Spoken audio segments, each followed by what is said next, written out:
আজকে আমরা আলোচনা করব কোষের সমবায়। কোষের সমবায় বা সমন্বয়, ইংরেজিতে আমরা যাকে বলে থাকি কম্বিনেশন অফ সেলস। এখানে সেল বা কোষ বলতে কি বোঝানো হচ্ছে? এখানে কোষ বা সেল বলতে আমরা অ্যাকচুয়ালি তড়িৎ কোষ বা ইলেকট্রিক সেলের কথা বলছি। ইলেকট্রিক সেল বা তড়িৎ কোষ বা ব্যাটারি সম্বন্ধে আমরা একটা স্পষ্ট ধারণা অলরেডি পেয়েছি। আমরা টিভির রিমোটের ক্ষেত্রে বা দেওয়াল ঘড়িতে যে সমস্ত ব্যাটারিগুলোকে ইউজ করি সেগুলো কেমন দেখতে হয়? আমরা বাজার থেকে যে পেন্সিল ব্যাটারিগুলো কিনে নিয়ে আসি, মানে এইরকম একটু দেখতে হয় পেন্সিল ব্যাটারিগুলো, তাই না? এইরকম পেন্সিল ব্যাটারি, এইদিকে একটা মাথা থাকে, দেখবে এর গায়ে লেখা থাকে এই সাইডটা হচ্ছে পজিটিভ আর এই সাইডটা হচ্ছে নেগেটিভ। তোমরা যদি খেয়াল করে থাকবে তাহলে দেখবে যে এই রকম একটা পেন্সিল ব্যাটারির গায়ে লেখা থাকে সাধারণত 1.5 ভোল্ট। এটা বলতে কি বোঝায়? আমরা যখন তড়িৎ কোষ বা ইলেকট্রিক সেল সম্বন্ধে বিস্তারিতভাবে জেনেছি, দেখবে আমার দুটো ভিডিও রয়েছে। কোষের গঠনগত আলোচনা করা হয়েছে একটা ভিডিওতে, আরেকটা ভিডিওতে কোষের সম্পর্কিত কয়েকটা রাশি যেমন তড়িৎচালক বল, অভ্যন্তরীণ রোধ, প্রান্তীয় বিভব এই সম্বন্ধে বিস্তারিতভাবে আলোচনা করা হয়েছে। যেহেতু আজকের আলোচনার মূল বিষয়টাই হচ্ছে কোষকে নিয়ে, কোষের সমবায় নিয়ে আমরা আজকে আলোচনা করব, তো কোষ সম্বন্ধে একটা স্পষ্ট ধারণা থাকাটা খুব জরুরি। তাই তোমরা যদি ভিডিওটিকে না দেখে থাকো তাহলে অবশ্যই ভিডিওটিকে একবার দেখে নাও, তাহলে দেখবে আমরা কোন জায়গায় কোন জিনিসটাকে কেন ব্যবহার করছি, কোন জিনিসটাকে কেন ওইটাই বলছি, তাহলে দেখবে ওই সম্বন্ধে কোনো কনফিউশন তোমাদের মধ্যে থাকবে না। ঠিক আছে? তাহলে আমি যেটা বললাম যে এই যে গায়ে লেখা থেকে 1.5 ভোল্ট, এটা আসলে বোঝায় এই যে ব্যাটারি বা ইলেকট্রিক সেল এর তড়িৎচালক বল বা ইএমএফ, যাকে আমরা এইরকমভাবে ই দিয়ে রিপ্রেজেন্ট করি, এটা হচ্ছে 1.5 ভোল্ট। এবার এই আলোচনা যদি তোমরা একটু দেখে থাকো তাহলে দেখবে যে এই রকম একটা ব্যাটারির মধ্যে একটা রোধ তৈরি হয়, যাকে আমরা বলে থাকি অভ্যন্তরীণ রোধ বা ইন্টারনাল রেজিস্ট্যান্স। এই ভেতরে একটা রোধ তৈরি হয়। এই জন্য এই ধরনের একটা ইলেকট্রিক সেলকে আমরা যখন সিম্বলিক্যালি রিপ্রেজেন্ট করি কোনো একটা সার্কিটের মধ্যে, সেটা কীরকম দেখতে হয়? এই রকমভাবে আমরা রিপ্রেজেন্ট করি একটা সেলকে। আর একটা ব্যাটারির ক্ষেত্রে কীরকমভাবে? এইরকমভাবে আমরা একটা ব্যাটারিকে রিপ্রেজেন্ট করি। এই নিয়ে আমরা আলোচনা করেছি এর আগে। কিন্তু যেহেতু আমরা এইরকম একটা ব্যাটারির অভ্যন্তরে একটা রোধের ধারণা অলরেডি পেয়েছি, যেটাকে আমরা বলে থাকি অভ্যন্তরীণ রোধ, সেইটাকে আমরা কিভাবে রিপ্রেজেন্ট করি? এই রকম একটা সেলের সঙ্গে ছোট্ট করে এখানে একটা রোধ এঁকে দিই। এটা বোঝায় এই ব্যাটারির ভেতরে রয়েছে যে রোধ, অভ্যন্তরীণ রোধ, সেটা হচ্ছে এটা। পরিষ্কার? তাহলে এইরকম একটা ইলেকট্রিক সেল যার ইএমএফ হচ্ছে ই, আর এটা হচ্ছে তার অভ্যন্তরীণ রোধ বা ইন্টারনাল রেজিস্ট্যান্স আর।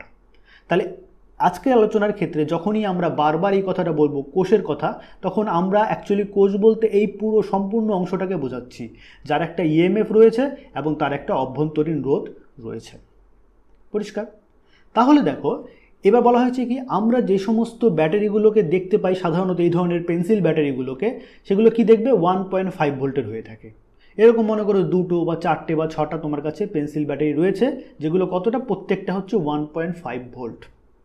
এবার তোমার ধরো এমন একটা বিশেষ কোনো কাজের জন্য একটু বেশি ভোল্টের কোনো একটা ব্যাটারি প্রয়োজন, কিন্তু তোমার কাছে এরকম 1.5 ভোল্টেরই কয়েকটা ব্যাটারি রয়েছে।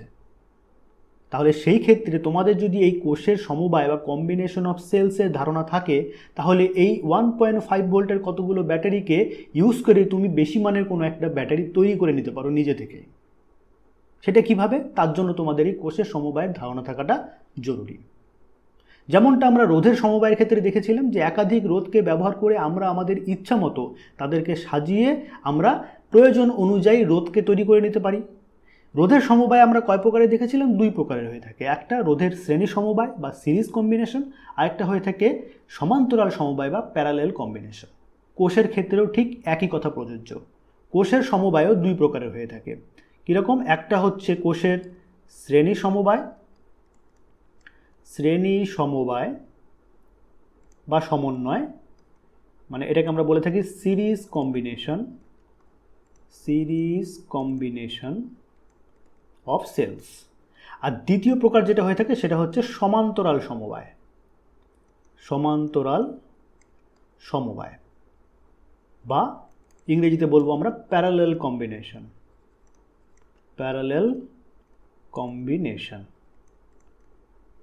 আজকের আলোচনাটা দেখার আগে তোমরা যদি না দেখে থাকো রোধের শ্রেণী সমবায় এবং রোধের সমান্তরাল সমবায় কি, সেটা কিভাবে আমরা তৈরি করতে পারি, সেটা সম্বন্ধে বিস্তারিত ধারণা আমি অলরেডি দিয়ে রেখেছি। তোমরা অবশ্যই ভিডিওটিকে দেখে না, তাহলে দেখবে আজকে আলোচনার সঙ্গে এই ব্যাপারটাকে লিঙ্ক করতে অনেক বেশি সুবিধা হবে, আর এবং ব্যাপারটা অনেকাংশেই একই ধরনের দেখতে। ঠিক আছে, তাহলে চলো শুরু করা যাক। প্রথমে আমরা দেখব যে কোষের শ্রেণী সমবায় বা সিরিজ কম্বিনেশন অফ সেল কীরকম, বা সেখানে কি বলা হয়েছে সেটাকে আমরা কিভাবে ব্যবহার করতে পারি। ঠিক আছে, তাহলে প্রথম আলোচনা আমরা শুরু করছি কোষের শ্রেণী সমবায়।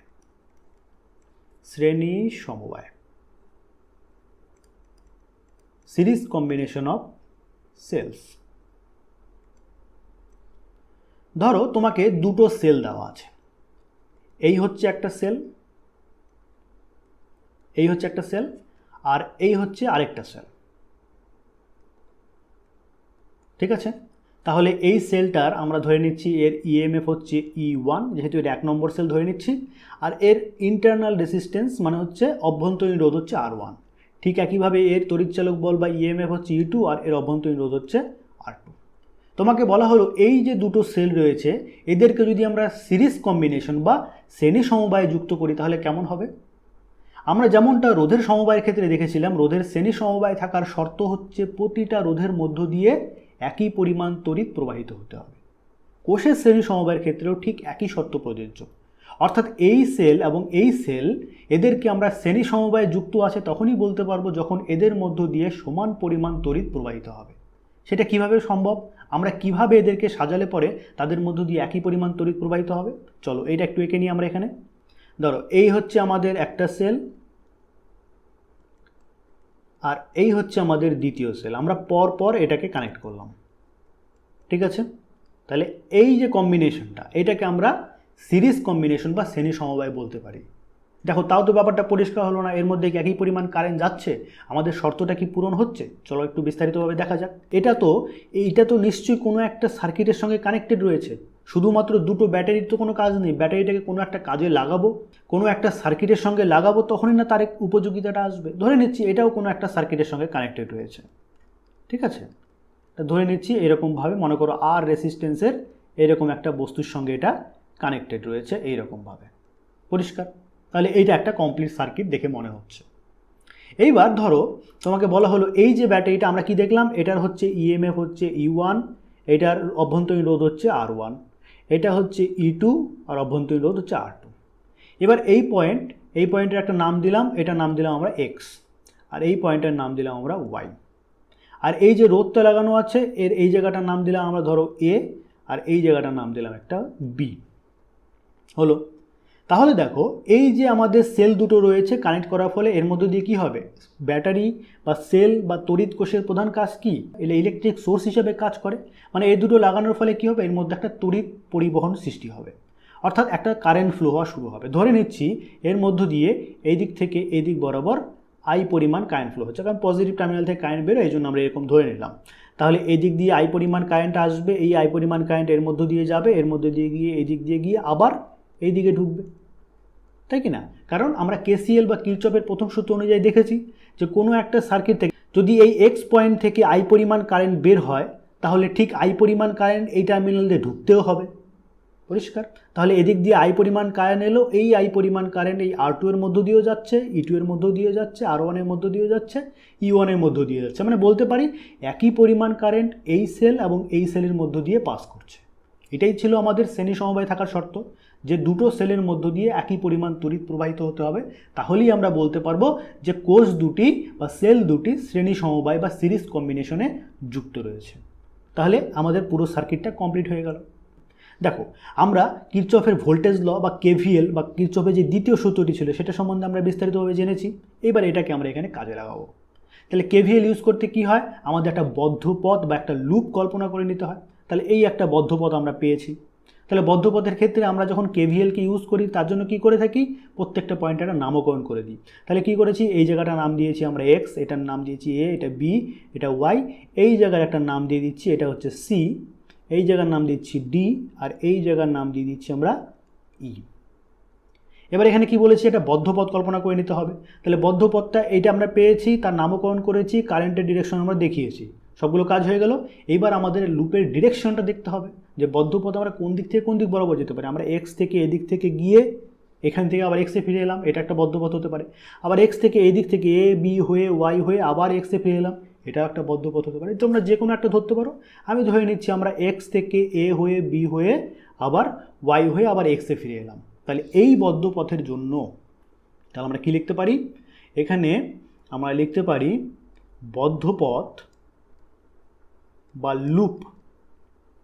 এখানে আমরা লুপটা কি ধরছি, আমরা এক্স থেকে যাচ্ছি এতে, এ থেকে বিতে, বি থেকে ওয়াইতে, ওয়াই থেকে সি, সি থেকে ডি, ডি থেকে আমরা গেলাম ই, এবং ই থেকে শেষে চলে এলাম এক্সে। অর্থাৎ এখানে আমাদের বদ্ধ লুপটা হলো X A B Y C D E X. তাহলে এই বদ্ধ লুপটার জন্য আমরা যদি কেভিএল ইউজ করি, তাহলে কেভিএল বা কিরচফস ভোল্টেজ ল ব্যবহার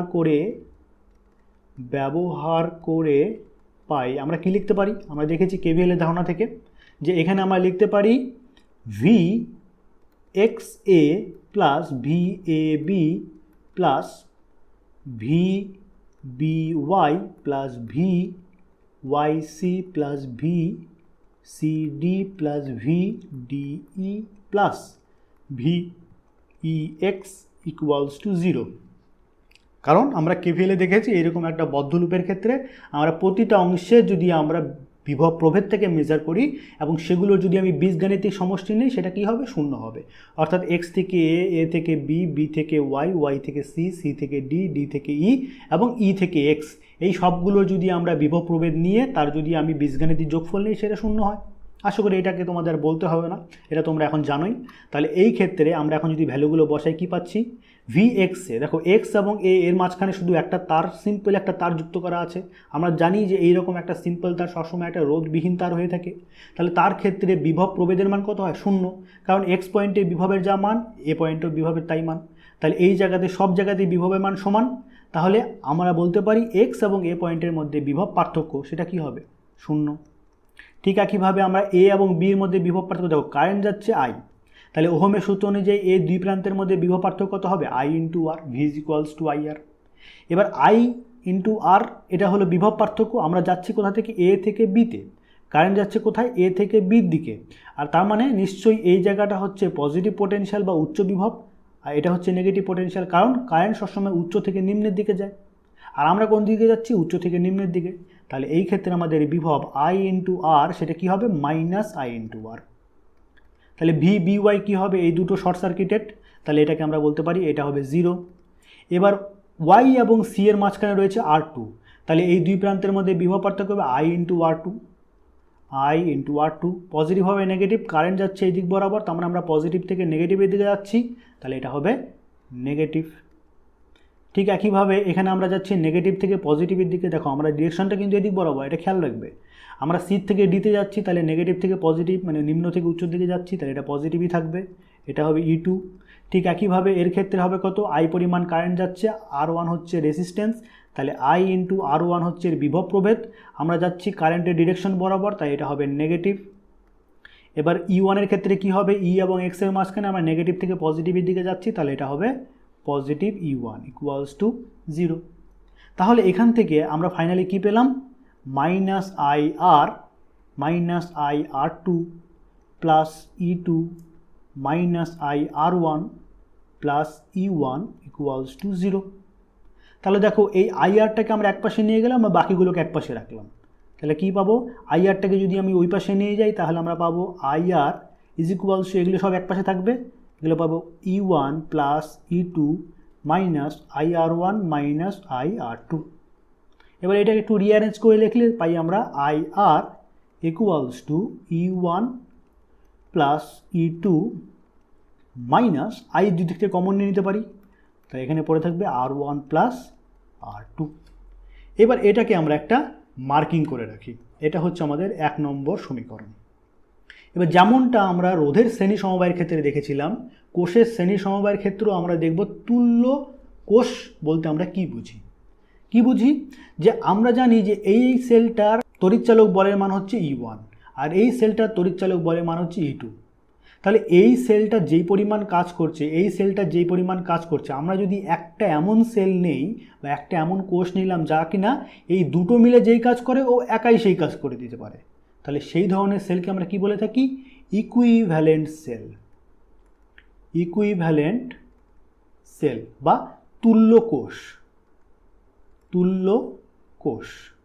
এর আমরা যদি তড়িৎচালক বলটাকে দেখি তাহলে আমরা নিচে সাফিক্সে লিখে দিই ইকিউ। ইকিউ বলতে ইকুইভ্যালেন্ট মানে তুল্য বা সমতুল্য, এটা বোঝাই। আর তার জন্য আমরা যদি রোধটাকে দেখি তাহলে কত হবে? আর ইকিউ।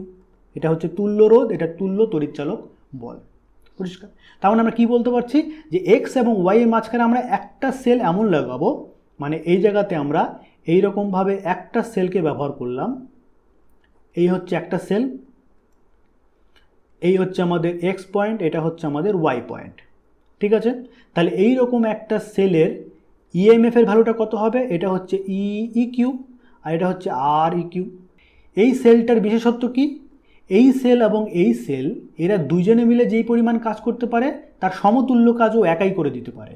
এই জন্য এটাকে আমরা বলে থাকি তুল্য কোষ বা ইকুইভ্যালেন্ট সেল, যার ইএমএফ হচ্ছে ই ইকুইভ্যালেন্ট আর অভ্যন্তরীণ রোধ হচ্ছে আর ইকুইভ্যালেন্ট। তাহলে এটা কী করছে? এটা একটা এক্সটার্নাল সার্কিটের সঙ্গে কানেক্টেড রয়েছে, এরকমভাবে ধরে নাও, এরকমভাবে একটা এক্সটার্নাল আর রেসিস্ট্যান্সের কোনো একটা বস্তুর সঙ্গে কানেক্টেড রয়েছে। তাহলে আমাদের সার্কিটটা কমপ্লিট হলো। এবার আমরা কি দেখেছিলাম? এই জায়গাটার নাম দিয়েছিলাম এ, এই জায়গাটার নাম দিয়েছিলাম বি। তাহলে দেখো এখানে এক্স, এটা এ, এটা বি, এটা ওয়াই। আমরা এই দুটো জায়গার মাঝখানে এই জায়গার নাম দিই মনে করো জেড। হলো। এবার এই ক্ষেত্রেও আমরা কেভিএলকে ব্যবহার করব, কিরচফের সেকেন্ড ল বা কিরচফস ভোল্টেজ লটাকে এখানে ব্যবহার করব। এবার যেহেতু এদিক দিয়ে আই পরিমাণ কারেন্ট যাচ্ছিল, তাহলে অবশ্যই এই দিক দিয়েও আই পরিমাণ কারেন্ট যাবে। এই আই পরিমাণ কারেন্ট এদিকে আসবে, এদিক থেকে এদিক গেল, গিয়ে আবার এই থেকে এদিকে ঢুকবে। হলো। তাহলে এই সেলটার জন্য আমরা একটা বদ্ধপথ কী পেলাম? এই জায়গাটা হচ্ছে একটা বদ্ধপথ। তাহলে বদ্ধপথে কোন ডিরেকশন বরাবর যাব? আমরা যেমনটা এক্ষেত্রে গিয়েছিলাম ধরে নিচ্ছি আমরা এদিকেও সেম ওই দিক বরাবরই যাচ্ছি। তাহলে x A B Y Z x, এটা হচ্ছে আমাদের বদ্ধপথ। তাহলে এখানে আমরা লিখতে পারি যে বদ্ধপথ বা লুপ কি হবে আমাদের বদ্ধ লুপটা এক্ষেত্রে? X A B Y Z x. তাহলে এই বদ্ধ লুপের জন্য আমরা যদি কেভিএলকে ব্যবহার করি, তাহলে কেভিএল ব্যবহার করে পাই আমরা কি লিখতে পারি? এই পেজটা একটু উপর দিকে তুলে দিই। এখানে যদি আমরা কেভিএলকে ব্যবহার করি তাহলে এখান থেকে আমরা লিখতে পারি ইজিলি যে V X A plus V A B plus V B Y plus V Y Z plus V Z X equals to 0 হবে। এই অংশটুকু, এই অংশটুকু, এই অংশটুকু, এই অংশটুকু এবং এই অংশটুকু, এর প্রত্যেকটার যদি আমরা বিভব প্রভেদকে নিই, তার বীজগাণিতিক সমষ্টি নেই, সেটা 0 হবে কেভিএল অনুযায়ী। সুতরাং এখানে যদি আমরা সেই ভ্যালুগুলোকে বসাই তাহলে কি পাবো? এখানে ভি এক্সে এটা তো 0 হবে, এটা আমরা জেনে গেছি। এটা কত হবে? মাইনাস আই ইন্টু আর। আশা করি তোমাদের এখন আর বুঝতে কোনো অসুবিধা নেই। বি এবং ওয়াই এর মাঝখানে বিভব প্রভেদ 0, ওয়াই এবং জেড এর মাঝখানে বিভব প্রভেদ হচ্ছে I into R equivalent, positive হবে নেগেটিভ, আমরা কারেন্টের ডিরেকশন বরাবর যাচ্ছি, তাহলে এটা হবে আমাদের নেগেটিভ। আর এখানে আমরা জেড এবং এক্স এর মাঝখানে বিভব প্রভেদ কত? ই ইকুইভ্যালেন্ট, সেটা কি নেগেটিভ না পজিটিভ হবে? আমরা যেহেতু নিম্ন থেকে উচ্চের দিকে যাচ্ছি তাহলে এটা হবে positive, E equivalent equals to 0। তাহলে এখান থেকে আমরা পেলাম minus I R equivalent plus E equivalent equals to 0। তাহলে এখান থেকে আমরা পেলাম আই আর ইজ ইকুয়াল, এটা একপাশে নিয়ে গেলাম আর বাকিগুলো এক পাশে রাখলাম, তাহলে এখান থেকে পেলাম E equivalent minus I R equivalent. এইটাকে আমরা নাম দিয়ে দিচ্ছি 2 নম্বর সমীকরণ। তাহলে দেখো 1 নম্বর সমীকরণ এবং 2 নম্বর সমীকরণ, এই পাশে আই এর মানে পেলাম এটা, আবার এখান থেকে পাচ্ছি আই এর মানে এটা। তাহলে এটার ইকুয়ালস যদি এটা হয় আর এটা ইকুয়ালস যদি এটা হয় তাহলে বলতে পারি এইটা আর এটা সমান। তাহলে এই দুটো সমীকরণকে যদি আমরা তুলনা করি তাহলে লিখতে পারি এখানে 1 ও 2কে তুলনা করে পাই। বামপক্ষ আর বামপক্ষ যদি সমান হয় তাহলে ডান পক্ষ আর ডান পক্ষ সমান হবে। এখানে দেখো ই ইকুইভ্যালেন্ট ইকুয়ালস টু আমরা লিখতে পারি E1 প্লাস E2, অবশ্যই লিখতে পারি। তাহলে এখান থেকে আমরা পেলাম E equivalent equals two E1 plus E2, এই একটা সমীকরণ আমরা পেলাম। আর দ্বিতীয় কি, আই এর সঙ্গে আছে R1 প্লাস R2, আর এখানে আই এর সঙ্গে আছে আর ইকুইভ্যালেন্ট, তাহলে আমরা লিখতে পারি R equivalent is equals to R1 plus R2, হয়ে গেল। তাহলে এই দুটো রিলেশন খুব ইম্পর্টেন্ট। এটা আমাদের কি রিপ্রেজেন্ট করছে, যে এই রকম দুটো সেলকে যদি আমরা শ্রেণী সমবায়ে যুক্ত করি তাহলে তার ক্ষেত্রে দেখা যায় যে এই দুটো সেলের পরিবর্তে যদি আমরা একটা তুল্য সেলকে ব্যবহার করি, সেই তুল্য সেল বা তুল্য কোষের ইএমএফ এর ভ্যালুটা কি হবে, এই যে দুটো সেল নিয়ে আমরা আলোচনা করছি সেই সেল দুটোর ইএমএফ এর সমষ্টির সঙ্গে সমান।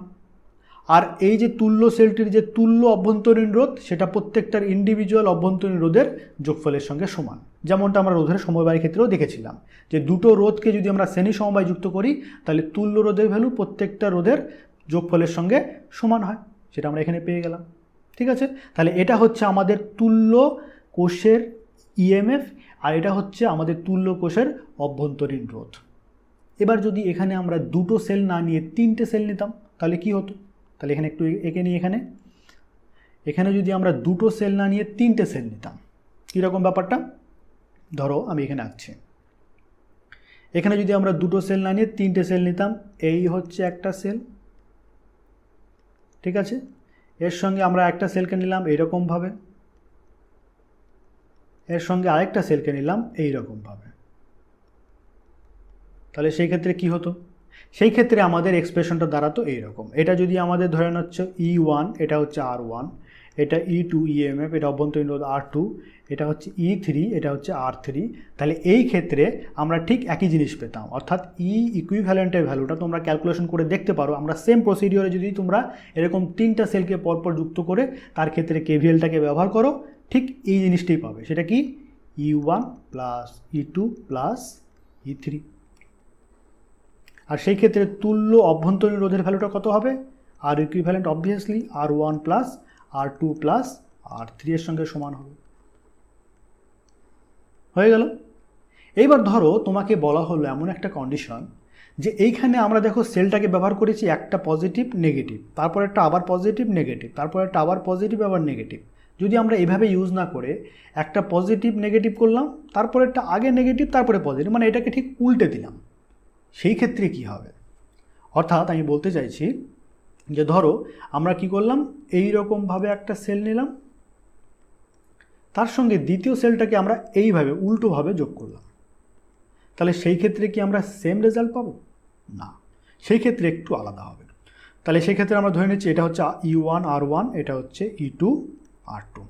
তোমরা এই আগের ক্ষেত্রটা একটু দেখো তাহলেই দেখবে বুঝে যাবে কোথায় পার্থক্যটা হবে।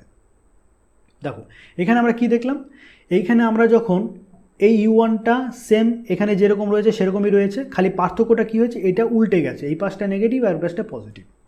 তাহলে আমাদের পার্থক্য কী হবে, আমরা যদি পুরো ক্যালকুলেশনটা আবার করি সেম একই জিনিস আসবে, পার্থক্য হবে শুধু E2 এর জায়গাতে। E2 এর জায়গাতে আমরা কী ধরেছি পজিটিভ, কারণ আমরা যাচ্ছি এই Y থেকে X এর দিকে, এদিক থেকে আমরা এদিক বরাবর যাচ্ছি, তাহলে Y থেকে আমরা X এর দিকে যাচ্ছি, নেগেটিভ থেকে পজিটিভের দিকে যাচ্ছিলাম, তাই আমরা এটাকে পজিটিভ ধরেছিলাম। যদি এটাকে উল্টে দিতাম, এই পাশটা নেগেটিভ হতো এই পাশটা পজিটিভ হতো, তাহলে আমরা কি বলতাম, আমরা পজিটিভ থেকে নেগেটিভের দিকে যাচ্ছি, তার মানে নেগেটিভ হবে। তাহলে E2 এর সামনে একটা নেগেটিভ চলে আসতো, এখানে E2 এর আগে একটা নেগেটিভ আসতো, E2 এর আগে একটা নেগেটিভ আসতো, এখানে একটা নেগেটিভ চলে আসতো, তার মানে আমাদের ই ইকুইভ্যালেন্টের ভ্যালু হতো E1 মাইনাস E2, বাস এইটুকুই পার্থক্য হতো। তাহলে তোমরা এই পোলারিটি মানে এরা কোনভাবে যুক্ত করা আছে সেটা দিয়ে একটু খেয়াল রাখবে, পরিষ্কার। তাহলে এই ক্ষেত্রে আমরা লিখতে পারি আমাদের ই ইকুইভ্যালেন্টের ভ্যালুটা হবে E1 মাইনাস E2, ঠিক আছে। আর এই ক্ষেত্রে আর ইকুইভ্যালেন্টের ক্ষেত্রে কোনো পরিবর্তন হবে না, আরকে আমরা যেভাবেই লাগাই না কেন, উল্টে পাল্টে যেভাবেই লাগাই না কেন, তার ক্ষেত্রে এটা সবসময় সেম থাকবে, পরিষ্কার। এবার স্যার যদি আমরা এই তিনটার ক্ষেত্রে দেখতাম, ধরে নেন আমরা বললাম যে E1টাকে আমরা এইভাবে লাগালাম, E2টাকে উল্টে দিলাম, আবার E3টাকে ঠিক এভাবেই রাখলাম, তাহলে সেই ক্ষেত্রে কি আমরা সেম রেজাল্ট পাবো না, সেক্ষেত্রে পরিবর্তন কী হবে, ওই যে বললাম এটা যদি পজিটিভ হয় এটাকে উল্টে দিলে এটা নেগেটিভ হয়ে যাবে, এটা পজিটিভই থাকবে।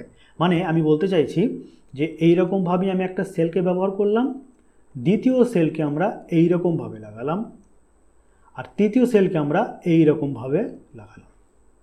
ঠিক আছে, তাহলে এটা হচ্ছে আমাদের E1 R1, এটা E2, এটা R2, এটা আমাদের E3, এটা হচ্ছে R3। তাহলে এই ক্ষেত্রে আমাদের ইকুইভ্যালেন্ট ইএমএফ এর ভ্যালুটা কত হবে? E1টা আমরা পজিটিভই লিখবো, E2টাকে যেহেতু উল্টো আছে তাহলে এটাকে আমরা E2টাকে নেগেটিভ লিখবো, আবার E3টা ঠিক যেমনটা U1 ছিল সেরকমই আছে তাই এটা পজিটিভ লিখবো। পরিষ্কার? তাহলে ই ইকুইভ্যালেন্টের ভ্যালুটা হবে আমাদের এই রকম। আর ইকুইভ্যালেন্ট তো R1 plus R2 plus R3 হবে, এটার ক্ষেত্রে কোনো পরিবর্তন নেই। ঠিক আছে, তাহলে আর ইকুইভ্যালেন্ট হবে আমাদের R1 plus R2 plus R3। তাহলে আমরা যে ব্যাটারিটাকে আমরা ইউজ করছি শ্রেণী সমবায় বা সিরিজ কম্বিনেশনের ক্ষেত্রে, সেক্ষেত্রে আমরা পোলারিটিটাকে দিকে খেয়াল রাখবো যে কোন সাইডটা পজিটিভ আর কোন সাইডটা নেগেটিভ সেটার উপরে ডিপেন্ড করবে। এরকমভাবে থাকলে সেটাকে আমরা ধরবো পজিটিভ, আর এটাকে ধরবো আমরা নেগেটিভ, এটাকে ধরবো আবার পজিটিভ। পরিষ্কার? তাহলে আমরা আশা করি এই জিনিসটা পুরোপুরি বুঝতে পারলাম।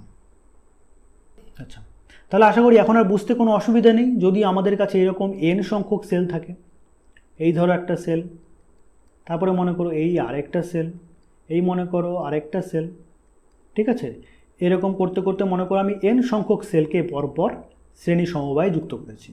ঠিক আছে, তাহলে এটা হচ্ছে আমাদের E1 R1, এটা E2 R2, এটা E3 R3, এটা মনে করো n-তম, সরি এখানে আমার একটু রেসিস্ট্যান্সটা দেখাতে হবে এইরকম। তাহলে এটা হবে আমাদের En, এটা হবে আমাদের Rn। তাহলে এই ক্ষেত্রে আমাদের তুল্য ইএমএফ এর ভ্যালুটা কত হবে? তুল্য ইএমএফ হবে আমাদের E1 plus E2 plus E3 plus, এরকম করতে করতে যত সংখ্যক থাকবে n সংখ্যকের জন্য আমরা এইরকম পাবো। যদি মাঝখানে কোনোটার ক্ষেত্রে পোলারিটি চেঞ্জ হয়ে যায়, অর্থাৎ একটা নেগেটিভটা এদিকে থাকবে আর পজিটিভটা এদিকে থাকবে, তার ক্ষেত্রে আমরা নেগেটিভ লিখবো। যদি E3টা এদিকে নেগেটিভ থাকতো এদিকে পজিটিভ থাকতো, তার ক্ষেত্রে আবার নেগেটিভ লিখবো। পরিষ্কার? আর আর ইকুইভ্যালেন্ট তো এটাই থাকবে, আর ইকুইভ্যালেন্ট হবে আমাদের R1 plus R2 plus R3, এরকম করতে করতে n সংখ্যকের জন্য Rn হয়ে গেল। আশা করি বুঝতে পারলে জিনিসটা। এইবার ধরো তোমাকে বলা হলো যে আমরা এমন একটা সিরিজ কম্বিনেশন নিয়েছি, প্রত্যেকটা সেল একই ধরনের সেল। মানে আমি বলতে চাইছি যে ধরো আমাকে বলা হলো এই হচ্ছে একটা সেল,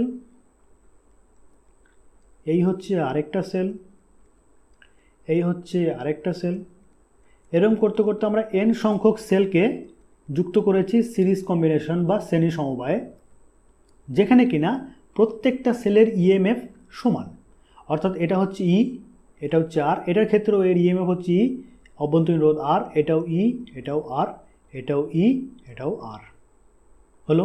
তাহলে সেই ক্ষেত্রে আমাদের ইকুইভ্যালেন্ট রেসিস্ট্যান্সটা কত হবে? আচ্ছা, এখানে আমরা সার্কিটটা পুরোটা কমপ্লিট করে দিই, তাহলে সুবিধা হবে। এই ছিল আমাদের সার্কিটটা। আমরা এক্সটার্নালি মনে করো এরকমভাবে আর রেসিস্ট্যান্সের কোনো একটা বস্তুর সঙ্গে এই সিরিজ কম্বিনেশনে থাকা ব্যাটারিগুলোকে বা সেলগুলোকে যুক্ত করে দিয়েছি। তাহলে এর মধ্য দিয়ে ধরে নিচ্ছি আমরা এদিক থেকে এদিক বরাবর I পরিমাণ তড়িৎ প্রবাহ হচ্ছে, I পরিমাণ তড়িৎ প্রবাহ হচ্ছে এই থেকে এদিক বরাবর, এই I পরিমাণ কারেন্ট এদিক থেকে প্রত্যেকটার মধ্য দিয়ে যাচ্ছে। তাহলে আমরা বলতে পারি এটা সিরিজ কম্বিনেশনে রয়েছে। এটা হচ্ছে আমাদের X টার্মিনাল, এটা হচ্ছে Y টার্মিনাল। তাহলে এই ক্ষেত্রে আমরা কি লিখতে পারি? আমাদের ই ইকুইভ্যালেন্টের ভ্যালুটা কি হবে? ই plus E plus E plus, এরকম করতে করতে n সংখ্যক ই, n সংখ্যক ই, সেটা ভ্যালু কত হবে? অবভিয়াসলি এটা হবে আমাদের n ইন্টু ই। আশা করি এই জিনিসটা বুঝতে কোনো কারো অসুবিধা নেই। দেখো একটা এক্সাম্পল দিই, যাদের একটু অসুবিধা হলো একটা এক্সাম্পল দিচ্ছি। ধরো তোমাকে বলা হলো 2 প্লাস 2 প্লাস 2 প্লাস 2 প্লাস 2, কটা 2 নিলাম? 1 2 3 4 5।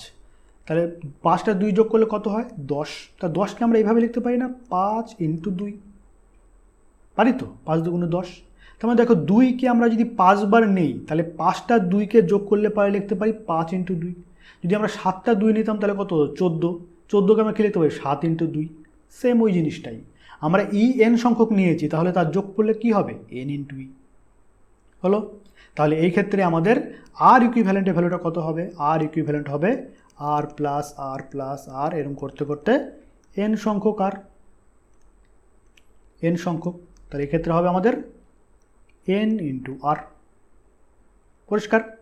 তাহলে আমরা কি জানি যে কোনো একটা ইলেকট্রিক সেলকে যদি কোনো সার্কিটের সঙ্গে কানেক্ট করি, ধরো আমরা এরকম একটা সেলকে, এই হচ্ছে একটা সেল যাকে এইরকম একটা আর রেসিস্টেন্সের কোনো একটা বস্তুর সঙ্গে যুক্ত করে দিয়েছি। এটা হচ্ছে পজিটিভ, এটা হচ্ছে নেগেটিভ, এর মধ্য দিয়ে আই পরিমাণ তড়িৎ প্রবাহ হচ্ছে এদিক থেকে এদিক বরাবর, তড়িৎ প্রবাহ হচ্ছে এদিক থেকে এদিক বরাবর। ঠিক আছে, তাহলে এর ইএমএফের ভ্যালুটা যদি ই হয় তাহলে আমরা কি লিখতে পারি, এর মধ্য দিয়ে যে আই পরিমাণ তড়িৎ প্রবাহ হচ্ছে আই ইজ ইকুয়ালস টু কত হবে, ই ডিভাইডেড বাই আর। ওহমের সূত্র অনুযায়ী আমরা জানি ই ইজ ইকুয়ালস টু আই আর, মানে দুই প্রান্তের বিভব পার্থক্য, যেটা কিনা আমাদের তড়িৎচালক বলের সঙ্গে সমান হয়। এটা আমরা দেখেছিলাম তড়িৎ কোষের ধারণা থেকে, তোমার না দেখে থাকলে অবশ্যই সেটাকে দেখবে। তাহলে E is equals to I R, তাহলে I is equals to E divided by R. পরিষ্কার? তার মানে কি হচ্ছে যে এই রকম একটা সার্কিটের ক্ষেত্রে কত পরিমাণ তড়িৎ প্রবাহিত হবে সেটা আসলে কি, ওর যে ইএমএফ সেটা ডিভাইডেড বাই ওর যে রেসিস্ট্যান্স সেটা। তাহলে এই রকমভাবে আমরা যদি এন সংখ্যক সেলকে পরপর যুক্ত করে রাখি সিরিজ কম্বিনেশনে, তাহলে এই ক্ষেত্রে এর মধ্যে যদি আই পরিমাণ তড়িৎ প্রবাহ হয়, তাহলে সেই আই পরিমাণ তড়িৎ প্রবাহকে কী লিখতে পারি, আই ইজ ইকুয়ালস টু আমাদের মোট, এখানে যেহেতু একটা ইএমএফ নেই, এখানে এন সংখ্যক ইএমএফ রয়েছে, আর এখানে অনেকগুলো আর রয়েছে, এখানেও একটা আর রয়েছে, তাহলে এক্ষেত্রে আমাদের কি করতে হবে, আমাদের মোট ইএমএফ বা তড়িৎচালক বল ডিভাইডেড বাই মোট রোধ সেটা নিতে হবে। তাহলে আমরা আই এর ভ্যালুটা পেয়ে যাব। বোঝা গেল? এখানে যদি আর না থেকে এখানে দুটো আর থাকতো, তাহলে আর প্লাস আর, 2R ধরতে হতো, তাহলে এখানে আমরা লিখতাম 2R। পরিষ্কার? সেই কথা আমি এখানে বলতে চাইছি। তাহলে এই ক্ষেত্রে আমাদের ইএমএফ ভ্যালুটা কত পেলাম, এন ইন্টু ই। এখানে আমাদের টোটাল ইএমএফ হচ্ছে এন ইন্টু ই, তাহলে এন ইন্টু ই লিখলাম।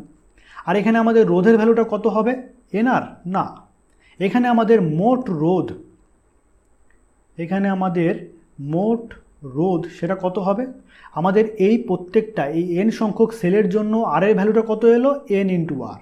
আর এখানে আরেকটা আর তো রয়েছে, তাহলে এটাও তো আমাদের পরপর কি সিরিজ কম্বিনেশনে যুক্ত রয়েছে, কারণ আমরা রোধের ধারণা থেকে পেয়েছি, রোধের সমবায় ধারণা থেকে পেয়েছি যে এই আরগুলোর মধ্য দিয়ে কিন্তু আই পরিমাণ তড়িৎ প্রবাহিত হচ্ছে, আবার এই আরের মধ্য দিয়েও আই পরিমাণ তড়িৎ প্রবাহিত হচ্ছে।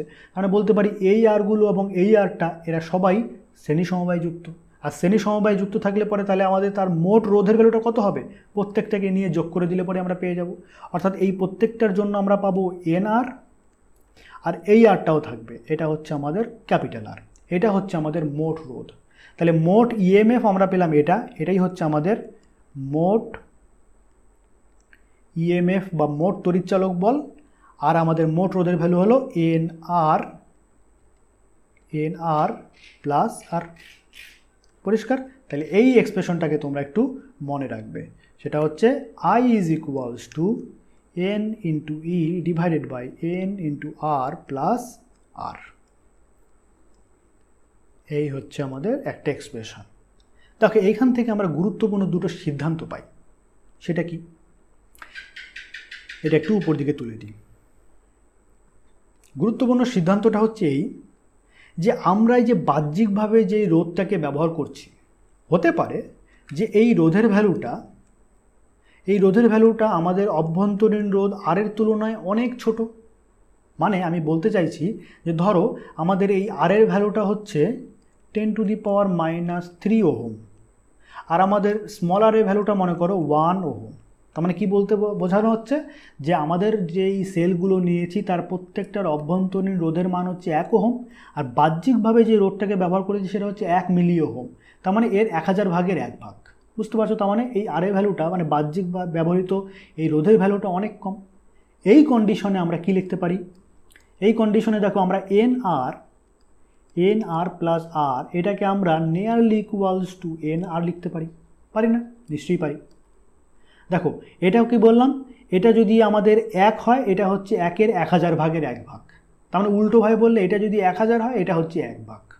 তার মানে 1000-এর সঙ্গে 1 থাকা আর না থাকে একই কথা, 1000 আর 1001 একই জিনিস প্রায়। তাই আমরা এনআর প্লাস আরকে আমরা প্রায় ইকুয়ালস টু এনআর লিখতে পারি।